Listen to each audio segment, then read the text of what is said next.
Tunggu beberapa menit, hilang itu. Coba bikin. Ya kasih pindah itu yang ini, dia nanti akan ke situ. Nggak usah capek-capek pakein dan sebagainya. Nah, ayat ini waktu kami di pesantren, ada misionaris dulu mau cari kesalahannya Al-Quran. Ya, ada misionaris itu ya orang Kristen dan sebagainya. Mau cari, karena dia ahli bahasa, dia cari di mana letak, mau cari kesalahan-kesalahan bahasanya Al-Quran. Inilah ayat yang termasuk diklaim, oh ini salah. Oh di sini kesalahannya Al-Quran. Karena kenapa Tuhanmu itu yang tulis Quran memakai kata la yahtimannakum. Ya, jangan kamu supaya tidak pasukan Nabi Sulaiman supaya tidak menghancurkan pasukannya semut-semut itu. Yahtimannakum. Ini katanya penggunaan katanya yang salah. Karena dalam bahasa Arab yahtimannakum itu hatama yahtum itu khusus dipakai untuk memecahkan kaca. Itu hebatnya bahasa Arab. Kalau kasar yukasir itu juga menghancurkan, tapi bukan untuk kaca. Tapi kalau mau pecahkan kaca, ana ahtumuz zujaj, saya memecahkan kaca menggunakan kata hatama, ana ahtum. Berarti masa kata yahtimannakum dipakai untuk memecahkan semut, berarti salah ini kalimatnya. Ternyata dibantai juga oleh ilmuwan yang meneliti semut. Lihat mikir semut, 70% konstruksi tubuhnya semut terdiri dari kaca. Coba, ternyata semut itu 70% tubuhnya terbuat dari kaca. Berarti betul ini. Ternyata terbantahkan karena orang misionaris mengatakan, oh ini salah ini penggunaan katanya. Masa menggunakan kalimat yang dipakai untuk memecahkan kaca? Ternyata memang semut itu 70% struktur tubuhnya terdiri dari kaca. Masya Allah. Jadi tidak sembarang ini Al-Quran. Kita percaya luar biasa. Jadi itu. Jadi semut itu kalau coba lihat gitu, kalau itu berkilauan itu. Bagian di atasnya itu kalau kena cahaya itu akan berkilauan. Karena memang itu terbuat dari kaca itu semut. Jadi betul ini kalimatnya, tidak ada yang salah dalam Al-Quran. Ya, Masya Allah. Ini lagi yang luar biasa.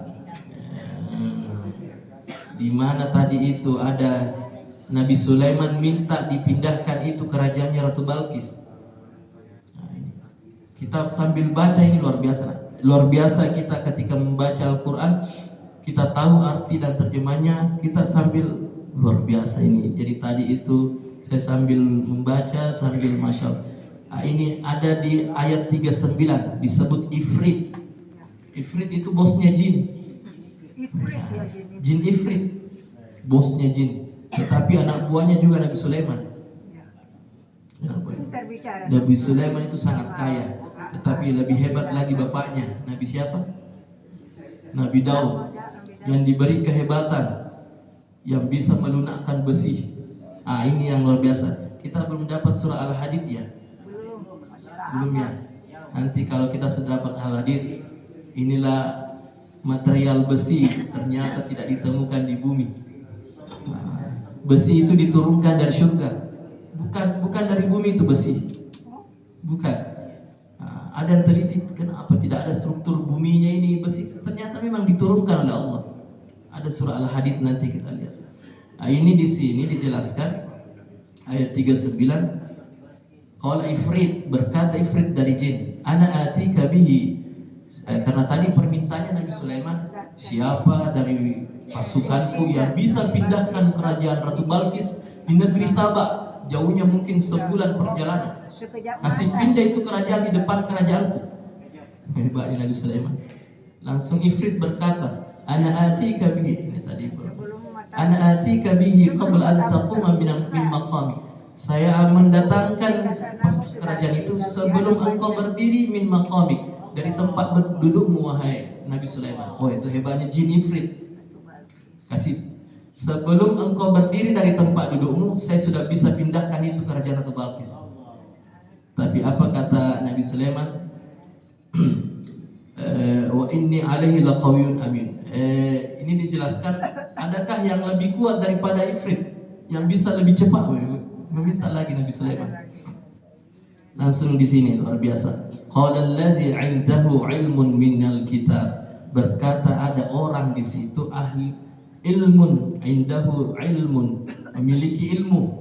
Nah, tidak dikatakan ilmu apa, tapi ada seorang manusia, seorang dikatakan di sini ilmun minal kitab, yang memang menguasai kitab, ya, kitab-kitab sebelumnya. Qala, mana tadi? Ana atika bihi, saya akan menghadirkan kerajaan Ratu Balkis qabla ayyartadda ilaika tarfuk, sebelum matamu mengedipkan, sebelum matamu berkedip. Baru mau kedipkan matanya Nabi Sulaiman ada di depan. Coba kekuatan apa ini, coba? Kekuatan apa? Nah, ini ilmuwan mau cari pasti ada ini. Nah, itu biasa kita ada nonton lorong waktu. Ditemukan ilmunya kuantum teleportasi, memindahkan tempat sekian detik, tapi belum pernah ada yang berhasil kecuali orang ini. Siapa orang ini? Nah, kalau kita belajar ilmu hikmah, saya biasa dari guru itu, siapa orang-orang ini yang selalu dampingi Nabi. Sama juga Nabi Musa, kalau kita baca surah Al-Kahfi, Nabi Musa itu bertemu dengan seseorang, itu juga tidak dikatakan siapa orang itu. Ya, ini juga Nabi Musa, Nabi Sulaiman ada juga bertemu dengan orang yang bisa memindahkan kerajaannya Ratu Balkis. Nah, jadi itu nanti di lain waktu saya akan bahas siapa orang itu. Nah, di Iskandar Zulkarnain juga di akhir-akhir surah Al-Kahfi, ketika sampai di tempat terbenam dan terbitnya matahari, beliau juga didampingi oleh seseorang sampai mendapatkan apa itu, ma'ul hayat, mata air abadi. Nah, maka Iskandar Zulkarnain itu termasuk manusia yang pernah minum air mata abadi.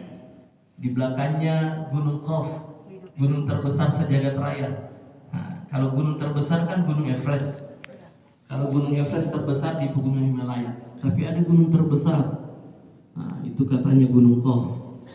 Nah, nanti ya, Gunung Qaf itu di belakangnya ternyata ada 4 mata air.